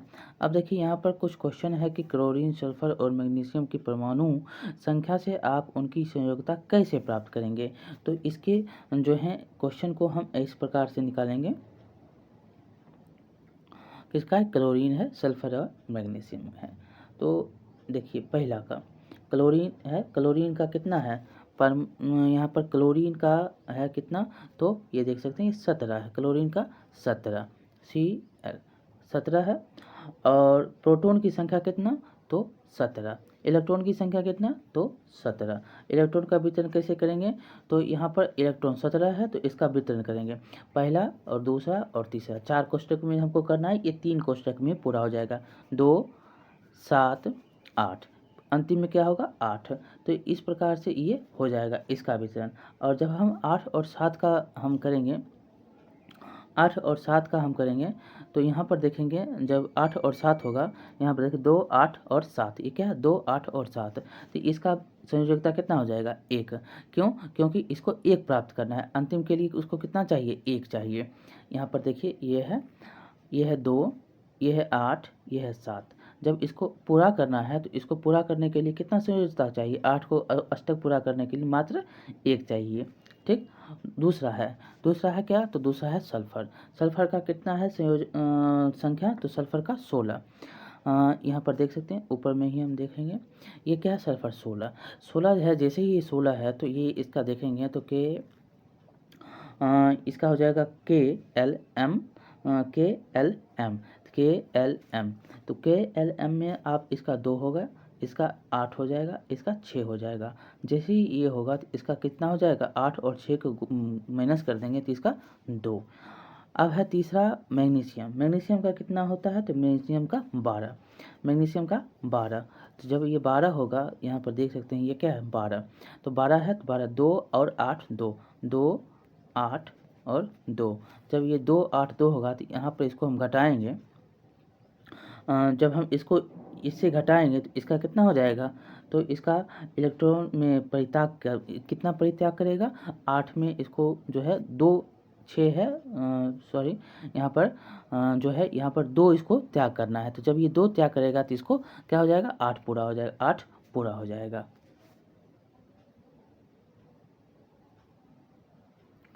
तब ये अष्टक पूर्ण कर लेगा। ये हो गया। अब हम पढ़ेंगे परमाणु संख्या तथा द्रव्यमान संख्या को। परमाणु संख्या और द्रव्यमान संख्या। पहला है परमाणु संख्या, क्या है, तो हम जानते हैं कि परमाणु के नाभिक में प्रोटॉन और प्रोटॉन विद्यमान होते हैं। नाभिक में क्या होता है, प्रोटॉन होता है, और एक परमाणु में उपस्थित प्रोटॉन की संख्या उसकी परमाणु संख्या को बताती है, और एक परमाणु में जो प्रोटॉनों की संख्या है उसी का परमाणु संख्या को भी बताता है। इसे जेड के द्वारा दर्शाया, और इसको जो है जेड के द्वारा दर्शाया जाता है, किसको, परमाणु संख्या को। किसी तत्व के सभी अणुओं की परमाणु संख्या जो है परमाणु संख्या, ये परमाणु संख्या है समान होती है। कोई भी तत्व है तो सभी अणुओं की परमाणु संख्या क्या होगी, उसके समान होगी। वास्तव में तत्वों को उनके परमाणु में विद्यमान प्रोटॉन की संख्या से परिभाषित किया जाता है, और वास्तव में जो है तत्वों को उनके परमाणु में जो प्रोटॉन की संख्या उसी के द्वारा उसको परिभाषित किया जाता है। जैसे देखेंगे हाइड्रोजन के लिए क्या है, परमाणु संख्या 1 है। हाइड्रोजन के लिए परमाणु संख्या क्या है, 1 है। जेड से इसको निरूपित करें परमाणु संख्या को, ठीक, याद रखेंगे। क्योंकि हाइड्रोजन परमाणु के नाभिक में केवल 1 प्रोटॉन है, ये जो देख रहे हैं परमाणु के नाभिक में कितना है, तो 1 प्रोटॉन है, इसीलिए हाइड्रोजन में जो है परमाणु संख्या कितना है, तो 1 है। परमाणु के नाभिक में 1 है, और इसी के कारण, और जो है यहाँ पर देखेंगे तो छठा किसका है, तो कार्बन का कितना है, 6 है। क्यों, तो परमाणु संख्या कार्बन का 6 है और यहाँ पर प्रोटॉन जो है इस प्रकार यहाँ पर एक परमाणु में नाभिक में उपस्थित प्रोटॉन की संख्या कुल परमाणु की संख्या का कहते हैं। यहाँ पर इसको जो है ये प्रोटॉन की संख्या भी कितना है 6 है, इसीलिए जो है परमाणु की कार्बन के लिए परमाणु संख्या क्या होगी 6 होगी। यहाँ पर कहा भी गया है कि एक परमाणु के नाभिक में उपस्थित प्रोटॉन की कुल संख्या को परमाणु संख्या कहते हैं। जो उसका संख्या होगा उसी को हम परमाणु संख्या भी कहते हैं। अब है द्रव्यमान। द्रव्यमान क्या है, तो इसको परमाणु संख्या को किससे डिनोट कर रहे थे, तो Z से। एक परमाणु के अपरमाणु कणों के अध्ययन के बाद हम इस निष्कर्ष पर पहुंच सकते हैं कि व्यवहारिक रूप से परमाणु का द्रव्यमान उसमें विद्यमान प्रोटॉन और न्यूट्रॉन के द्रव्यमानों के कारण होता है। परमाणु का द्रव्यमान किसे होता है, तो उसके जो है प्रोटॉन और न्यूट्रॉन के द्रव्यमान के कारण होता है। जो न्यूट्रॉन का द्रव्यमान होगा, जो प्रोटॉन का द्रव्यमान होगा, उसी के कारण जो है परमाणु का द्रव्यमान होगा। ये परमाणु के नाभिक में विद्यमान होता है न्यूट्रॉन, और प्रोटॉन किस में विद्यमान होता है, तो नाभिक में होता है, किसके परमाणु के नाभिक में। इसीलिए इसे न्यूक्लियॉन भी कहते हैं। यहाँ पर याद रखेंगे, इसीलिए इसको क्या कहा जाता है, न्यूक्लियॉन कहा जाता है, न्यूक्लियॉन कहा जाता है, इसको न्यूक्लियॉन कहा जाता है। परमाणु का लगभग संपूर्ण द्रव्यमान उसके नाभिक में होता है, और परमाणु का जो है संपूर्ण द्रव्यमान किसके नाभिक में, इसके नाभिक न्यूट्रॉन प्रोटॉन है, उसी में ये रहता है। उदाहरण के लिए हम देखेंगे तो कि कार्बन का द्रव्यमान 12 U है। कितना है, तो 12। कार्बन का 12 U है, क्योंकि 6 क्या है, 6 है प्रोटॉन और 6 है न्यूट्रॉन। ठीक, तो यहाँ पर टोटल कितना हो जाएगा, तो 12। इसी प्रकार एल्युमिनियम का देखेंगे तो 27 है, तो 27 में 13 जो है प्रोटॉन है, 14 न्यूट्रॉन है। ये कितना हो जाएगा, एल्युमिनियम का द्रव्यमान हो जाएगा। एक परमाणु के नाभिक में उपस्थित प्रोटॉन और न्यूट्रॉनों की कुल संख्या के योग को द्रव्यमान कहा जाता है। क्या यहाँ पर आप परिभाषा को समझ लिए हैं कि एक परमाणु के नाभिक में, ये परमाणु है, यहाँ पर न्यूट्रॉन है, प्रोटॉन है, और इसी के योग को हम क्या बोलते हैं, द्रव्यमान संख्या कहते हैं। जो इसका योग होगा उसी को हम द्रव्यमान संख्या भी बोलते हैं। आगे है कि किसी परमाणु के को दर्शाने के लिए परमाणु संख्या, द्रव्यमान संख्या और तत्व का प्रतीक इस प्रकार से लिखा जा सकता है। देखेंगे कैसे, तो ये द्रव्यमान संख्या है, तत्व का प्रतीक है, ऐसे करके तत्व का प्रतीक लिखेंगे, और परमाणु संख्या नीचे, द्रव्यमान संख्या ऊपर, तत्व का प्रतीक जो Bl होगा, H होगा, ये होगा, प्रतीक इसका होगा। हाइड्रोजन है, हाइड्रोजन का परमाणु संख्या कितना है, द्रव्यमान संख्या कितना है, ये आपको ऊपर में क्या लिखना है, द्रव्यमान संख्या। द्रव्यमान संख्या क्या होता है, प्लस होता है, और परमाणु संख्या क्या होता है, जो उस नाभिक में है वही उसका परमाणु संख्या होता है। ये आप याद रखेंगे। उदाहरण के लिए यहाँ पर देखेंगे तो क्या है, तो नाइट्रोजन का परमाणु जो है द्रव्यमान कितना होगा, संख्या कितना है, तो यहाँ पर देखेंगे तो क्या है, नाइट्रोजन, ये क्या है, परमाणु संख्या है, ये क्या है, द्रव्यमान है, जो है द्रव्यमान है, परमाणु का ये द्रव्यमान है, द्रव्यमान संख्या है, और ये परमाणु संख्या है। यहाँ पर क्वेश्चन भी आपसे पूछा जा रहा है कि यदि किसी परमाणु के इलेक्ट्रॉनों की संख्या 8 है, क्या है, परमाणु है, इलेक्ट्रॉन की संख्या क्या है, 8 है, और प्रोटॉन की संख्या भी 8 है, प्रोटॉन की संख्या भी क्या है, 8 है, तब पहला क्वेश्चन, परमाणु की परमाणु संख्या क्या होगी। जब इलेक्ट्रॉन की संख्या 8 है तो परमाणु की संख्या कितना होगी, और परमाणु का आवेश क्या होगा, ये आपसे क्वेश्चन पूछा जा रहा है। तो यहाँ पर आपको कुछ नहीं करना है, आप ऐसे इसका आंसर बता सकते हैं। कैसे, तो देखिए क्वेश्चन का आंसर, पहला का तो आंसर आप ये कह सकते हैं कि परमाणु का जो है परमाणु संख्या, जैसे ही ये परमाणु संख्या पूछ रहा है तो परमाणु जो नाभिक में है वही क्या होगा, उसका होगा, तो ये 8 हो जाएगा। और परमाणु का आवेश पूछ रहा है तो परमाणु का आवेश क्या होगा, तो परमाणु की संख्या कितना है, तो 8 है, 8 हो गया, और इलेक्ट्रॉन की संख्या कितना है, तो 8 है, दोनों का 8 है, दोनों का क्या है, 8 है। तो इसमें जो है जो प्रत्येक प्रोटॉन का क्या होता है, एक जो है धन आवेश होता है, मतलब आवेश का होता है प्लस होता है, इलेक्ट्रॉन का क्या होता है, तो माइनस होता है। ये हो गया, आप ये समझ गए। तो इसी प्रकार नेट अगर हम जोड़ेंगे तो इसको इस प्रकार से जोड़ेंगे, 8 प्लस, ये हो गया, प्लस माइनस 8, ये हो गया, ये हम देख लिए।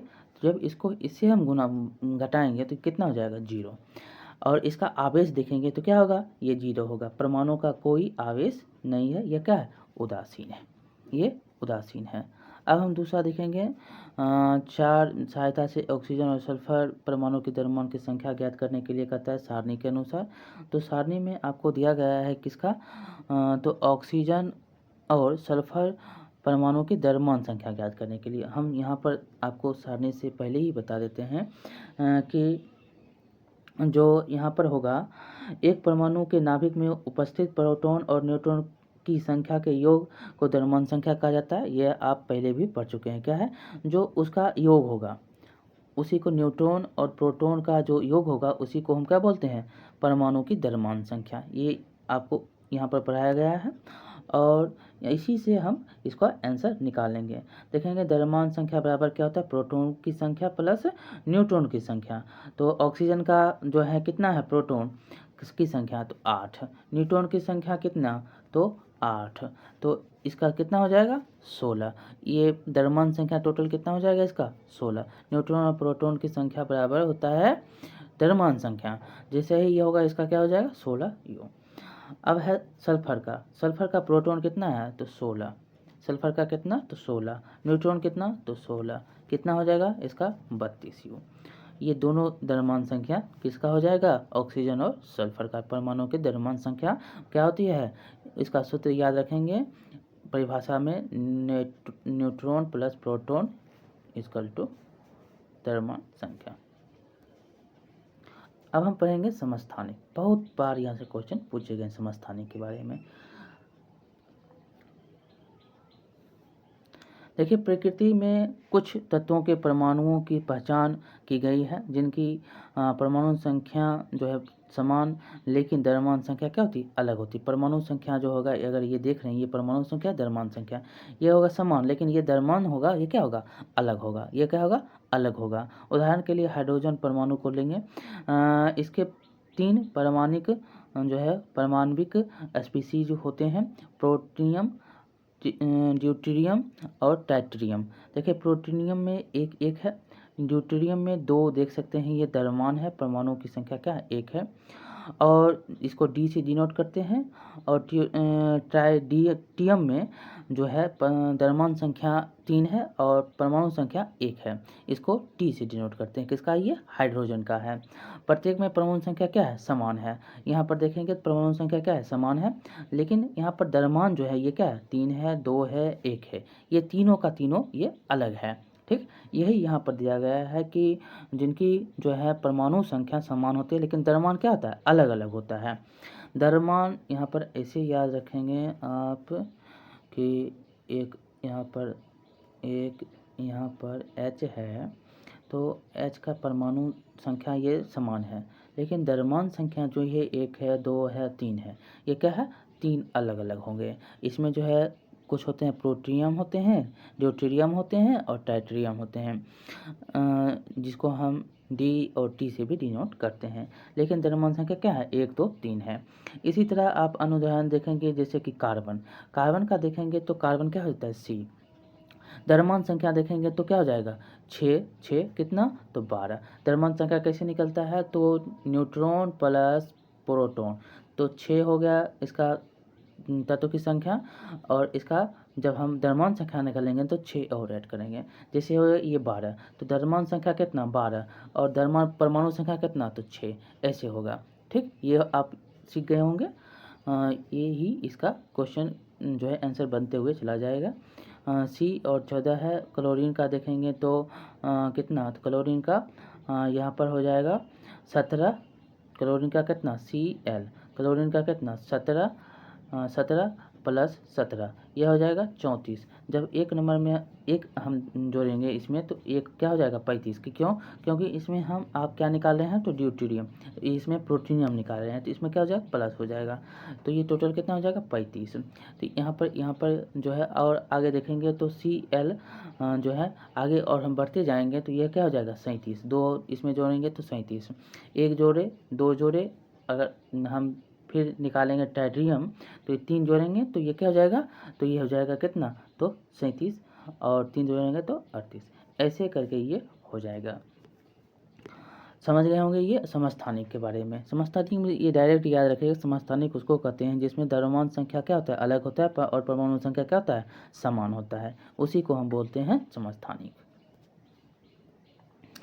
इन उदाहरणों के आधार पर समस्थानिकों को इस प्रकार परिभाषित किया जा सकता है, क्या है, तो एक ही तत्व के परमाणु जिनकी परमाणु संख्या समान लेकिन द्रव्यमान संख्या भिन्न होती है। ठीक, समझ गए होंगे आप।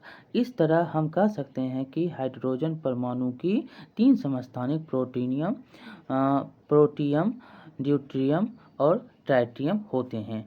तो ये याद रखेंगे, अगर हम कोई भी परमाणु की संख्या निकाल रहे हैं तो उसमें आपको याद रखना है, परमाणु समस्थानिक निकाल रहे हैं तो परमाणु संख्या क्या होगा, समान होगा, लेकिन द्रव्यमान संख्या भिन्न होगा। उदाहरण के लिए 3, तो प्रोटियम, ड्यूटेरियम, टाइटेनियम, ये तीनों समस्थानिक जो होते हैं हाइड्रोजन में अलग अलग होते हैं। ठीक, हाइड्रोजन के 3 समस्थानिक याद रखेंगे, प्रोटिनियम, ड्यूटेरियम और ट्राइटेरियम। ये पूछे गए क्वेश्चन हैं हाइड्रोजन के बारे में। तो हाइड्रोजन का क्या है, तो 3 समस्थानिक याद रखिए, प्रोटिनियम, ड्यूटेरियम और ट्राइटियम। बहुत से तत्वों में समस्थानिक का मिश्रण भी होता है। किसी तत्व का प्रत्येक समस्थानिक शुद्ध पदार्थ होता है। समस्थानिक की रासायनिक गुण समान लेकिन भौतिक गुण अलग। उसमें देखेंगे रासायनिक गुण समान है लेकिन भौतिक गुण देखेंगे तो उसका अलग है। प्रकृति में क्लोरीन 2 समस्थानिक रूपों में पाया जाता है। क्लोरीन क्या है, 2 समस्थानिक रूप में पाया जाता है। पहला क्या है, जिसका द्रव्यमान संख्या 35 है। यहाँ पर देखेंगे ऊपर में बताया भी गया है, क्लोरीन है 35, क्या है 35 है। समस्थानिक में देखेंगे 2 इसमें है, एक है द्रव्यमान कितना 35, दूसरा है 37, जो 3:1 के बराबर है, होते हैं 3:1। क्यों, तो क्योंकि इसका जो है 2 है, समस्थानिक क्या है 2 में है। कौन है, क्लोरीन। क्लोरीन का कितना होता है तत्व 17, तो 17 है, और इसका जो है समस्थानिक कितना है, तो ये 35 और 37 है। क्यों, 3:1 में इसको विभाजित करते हैं। अब यह प्रश्न उठता है कि द्रव्यमान को क्लोरीन परमाणु का द्रव्यमान मानना चाहिए। प्रश्न भी उठता है कि द्रव्यमान को क्लोरीन परमाणु का द्रव्यमान मानना चाहिए। आइए इसके बारे में पता करते हैं। देखिए, इसके बारे में बहुत ही इंपॉर्टेंट है, ये जो है यहाँ से पूछे जाते हैं। क्लोरीन का जो है बहुत बार पूछा गया है। क्लोरीन का जो है औसत परमाणु द्रव्यमान क्या होगा, तो 35 हो गया। इसके गुना हम करेंगे 75/100 प्लस फिर से हम करेंगे 37, एक पर कितना है समस्थानिक 35, एक है 37। दोनों को हम यहाँ पर जब हम गुना करेंगे तो इसका 105 हो जाएगा और इसका 37 हो जाएगा। भिन्न का जोड़ करेंगे तो 4 हो जाएगा ये, और इसमें भाग देंगे तो ये क्या हो जाएगा, टोटल हम देखेंगे तो जोड़ेंगे भिन्न का जोड़ में तो ये क्या हो जाएगा 142। दोनों कटेगा नहीं, 142। जब 142 होगा तो इसमें भाग देंगे तो 35.5 यू, 35.5 यू इसका समस्थानिक आता है, परमाणु द्रव्यमान होगा ये 35.5 यू। ठीक, इसका समस्थानिक कितना होगा, जो सॉरी परमाणु द्रव्यमान 35.5 यू क्लोरीन का। अब है कि किसी प्राकृतिक तत्व के एक परमाणु का द्रव्यमान उस तत्व के विद्यमान सभी प्राकृतिक रूप में पाए जाने वाले परमाणुओं के औसत द्रव्यमान के बराबर होता है। जो भी पाया जा रहा है परमाणु प्राकृतिक तत्व में, एक परमाणु का जो द्रव्यमान होगा उस तत्व में जो विद्यमान सभी प्राकृतिक रूप में पाया जाने वाला परमाणुओं के औसत द्रव्यमान के बराबर होगा। जो परमाणु प्राकृतिक रूप से पाया जा रहा है और जो आपका परमाणु विद्यमान है उसमें जो है दोनों क्या होगा, उसका द्रव्यमान बराबर होगा। अगर किसी तत्व का कोई समस्थानिक नहीं है तो परमाणु का द्रव्यमान उसमें उपस्थित प्रोटॉन और न्यूट्रॉन के द्रव्यमान का योग होगा। अगर कोई भी समस्थानिक नहीं है तो उसके योग प्रोटॉन और न्यूट्रॉन के योग के बराबर होगा। लेकिन अगर तत्व समस्थानिक रूप में उपस्थित होता है, अगर वह तत्व है कोई भी, जैसे H हो गया, जैसे क्लोरीन हो गया, उसका जो है समस्थानिक उपस्थित है, तो इसमें आप याद रखेंगे एक क्लोरीन का 2 है, हाइड्रोजन का 3 है। तो यहाँ पर जो है तीनों का अगर हम देखेंगे, दो तो आपको पता है, दो को अगर देखेंगे तो दोनों में आपको अगर उसके बाद भी आपको मिल रहा है तो ये क्या होगा, उसके योग के बराबर होगा। और आगे है योग है। लेकिन अगर एक तत्व समस्थानिक रूप से उपस्थित होता है तो प्रत्येक समस्थानिक रूप में रूप का प्रतिशत जानना होगा और जो है औसत द्रव्यमान की गणना करनी होगी। अगर आप देखेंगे, लेकिन अगर आपको एक तत्व समस्थानिक रूप में उपस्थित है, लेकिन एक तत्व जो है वो समस्थानिक रूप में उपस्थित है, तो हमें प्रत्येक समस्थानिक रूप का प्रतिशत जानना होगा और जो है तब उसको हम प्रतिशत से निकालेंगे। क्या होगा? प्रतिशत से निकालेंगे और औसत द्रव्यमान की उससे हम गणना करेंगे। ठीक, ऐसे 2 पॉइंट यहाँ पर आपको था। जो प्राकृतिक रूप से पाया जा रहा है, जो आपको परमाणु तत्व विद्यमान है, उसका योग के बराबर होगा, द्रव्यमान जो है औसत बराबर होगा। और किसी तत्व का कोई समस्थानिक अगर नहीं है तो परमाणु का द्रव्यमान उसमें उपस्थित प्रोटॉन और न्यूट्रॉन के द्रव्यमान के योग के बराबर होगा, योग होता है। लेकिन अगर एक तत्व समस्थानिक रूप में उपस्थित है तो हमें प्रत्येक समस्थानिक रूप का प्रतिशत जानेंगे और औसत द्रव्यमान की गणना होगी इसमें। इसका मतलब यह नहीं है कि क्लोरीन के परमाणु का द्रव्यमान एक भिन्नात्मक संख्या 35.5 U है। इनका तात्पर्य यह है कि अगर आप क्लोरीन की कुछ मात्रा लें तो उसमें क्लोरीन के समस्थानिक होंगे और औसत द्रव्यमान कितना होगा? 35.5 U होगा। देखिए, समस्थानिक के अनुप्रयोग हम करेंगे। क्या होगा? तो कुछ समस्थानिक को विशेष गुण होते हैं जिनका उपयोग हम विभिन्न क्षेत्रों में करते हैं। इनमें से कुछ जो होता है क्या निम्न है। देखिए, पहला, यूरेनियम के एक समस्थानिक का उपयोग परमाणु भट्टी जो है एटॉमिक रिएक्टर में के रूप में किया जाता है। किसका? तो यूरेनियम का। दूसरा, कैंसर के रूप में कोबाल्ट का समस्थानिक का उपयोग किया जाता है। बहुत बार पूछा जाता है कैंसर का उपयोग समस्थानिक में किसका करते हैं? कोबाल्ट के रूप में। तीसरा है कि घेघा रोग जो होता है उसके इलाज में आयोडीन के समस्थानिक का उपयोग किया जाता है। घेघा रोग में किसका? तो आयोडीन के रूप में इसका समस्थानिक के रूप में उपयोग किया जाता है। अब हम पढ़ेंगे समभारिक। ये अंतिम पॉइंट है। दो तत्वों कैल्शियम परमाणु संख्या जो है इसका कितना? तो 20 और आर्गन परमाणु संख्या कितना? तो 18। विचार करेंगे, परमाणु में प्रोटीन की संख्या भिन्न भिन्न है और दोनों तत्वों की जो है द्रव्यमान संख्या 40 है। प्रोटॉन में जो है परमाणु संख्या क्या है? प्रोटॉन की संख्या भिन्न भिन्न है और जो यहाँ पर तत्व की द्रव्यमान संख्या है वो टोटल 40 है। ठीक, यानी तत्वों के इस जोड़े के अणुओं में कुल न्यूट्रॉनों की संख्या समान है और न्यूट्रॉन की संख्या देखेंगे तो क्या है? इसमें समान है। ठीक, अगले अलग अलग परमाणु संख्या वाले तत्वों को जिनकी द्रव्यमान संख्या समान होती है समभारिक कहलाती है। ये ऐसी आप याद रखेंगे कि अलग अलग जो परमाणु संख्या वाले तत्व होंगे को जिनकी द्रव्यमान संख्या होगी वो समान होगी। द्रव्यमान संख्या क्या होगी? अगर परमाणु संख्या L है तो यहाँ पर द्रव्यमान संख्या क्या समान होगा। ठीक, इसी को हम समभारिक कहते हैं। परमाणु संख्या क्या होगा? उसका अलग अलग हो सकता है। ठीक, परमाणु संख्या परमाणुओं की प्रोटॉन संख्या क्या होगी? भिन्न भिन्न होता है। दोनों तत्वों की द्रव्यमान संख्या क्या है? 40 है। द्रव्यमान संख्या देखेंगे तो 40 है। यहाँ पर द्रव्यमान संख्या तो ये 40 है, परमाणु संख्या ये है और 40 है। यानी तत्वों के इस जोड़े के अणुओं में कुल न्यूट्रॉनों की संख्या समान है। अगर न्यूट्रॉन की संख्या देखेंगे तो समान है। ठीक, अलग अलग परमाणु संख्या वाले तत्वों को जिनकी अलग अलग परमाणु संख्या है और जिनकी द्रव्यमान संख्या क्या है? समान है। अलग अलग परमाणु संख्या भी है और द्रव्यमान संख्या उसका समान, हर वक्त उसका क्या परमाणु द्रव्यमान संख्या समान आता है, उसी को हम समभारिक कहते हैं।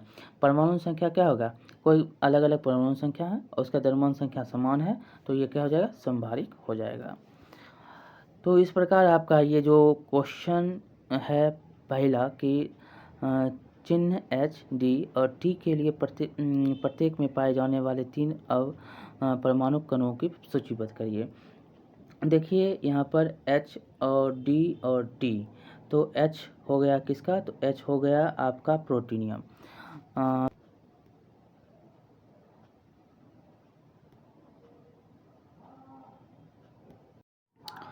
देखिए, यहाँ पर जो है इसको इस प्रकार से आप करेंगे कि H है तो H हो गया हाइड्रोप्रोटेनियम और D हो गया आपका ड्यूटेरियम और T हो गया आपका टाइट्रियम।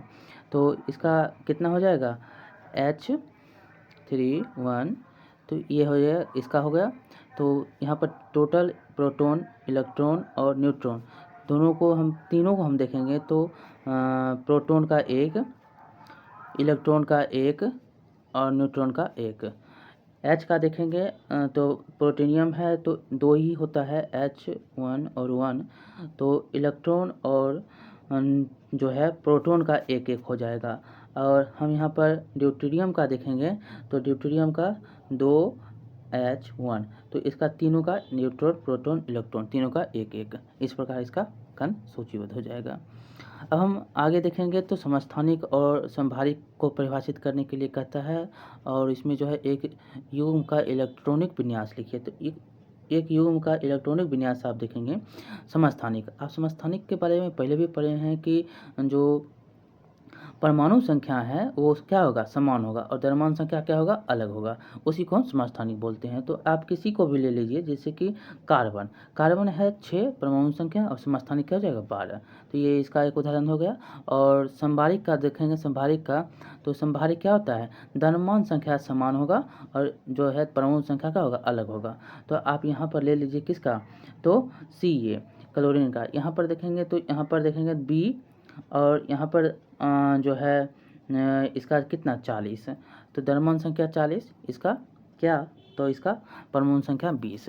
और यहाँ पर Ar लेंगे तो Ar 18, यहाँ पर 40, टोटल जो है ये दोनों क्या होंगे, ये हो जाएंगे इलेक्ट्रॉन विन्यास के संभारिक के। इस प्रकार आपका यहाँ पर जो है क्वेश्चन समाप्त होते हैं।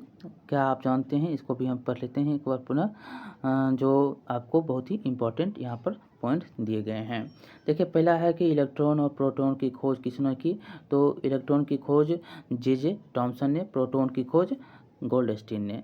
जे थॉमसन द्वारा जो है कहा गया कि इलेक्ट्रॉन क्या है, धनात्मक गोले में फंसे हुए हैं।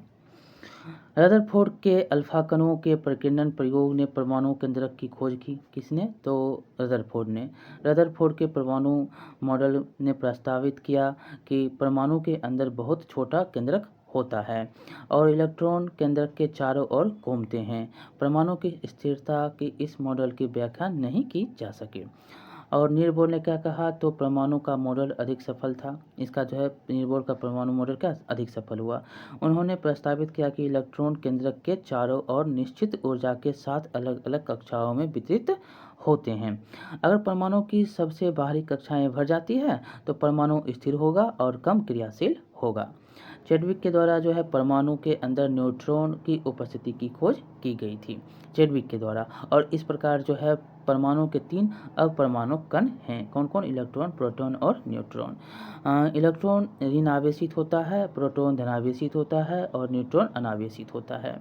इलेक्ट्रॉन का द्रव्यमान हाइड्रोजन परमाणु के द्रव्यमान का 1/20 2000 गुना होता है, और प्रोटॉन और न्यूट्रॉन में प्रत्येक का द्रव्यमान 1 इकाई होता है। किसका, तो प्रोटॉन और न्यूट्रॉन का। परमाणु के कक्षों को किसे में बांटा गया है, तो KLMN नाम दिया गया है। संयोजकता परमाणु की संयोजक शक्ति है और एक तत्व की परमाणु संख्या केंद्रक के विद्यमान प्रोटॉनों की संख्या के बराबर होती है, और परमाणु की संख्या द्रव्यमान संख्या केंद्रक के विद्यमान न्यूक्लियनों की संख्या के बराबर होती है। समस्थानिक आपको पहले बताया कि एक ही तत्व के परमाणु हैं जिनकी द्रव्यमान संख्या भिन्न भिन्न होती है, और संभारिक जो द्रव्यमान संख्या जो है समान होंगी, परमाणु संख्या अलग होंगे। तत्वों के को उनके प्रोटॉन की संख्या के आधार पर परिभाषित किया जा सकता है। तो इस प्रकार आपका ये चैप्टर बहुत ही इम्पोर्टेंट था, समाप्त हुआ। लाइक करेंगे, शेयर करेंगे और सब्सक्राइब करना नहीं भूलेंगे। मिलते हैं अगले वीडियो में, तब तक के लिए बहुत बहुत धन्यवाद।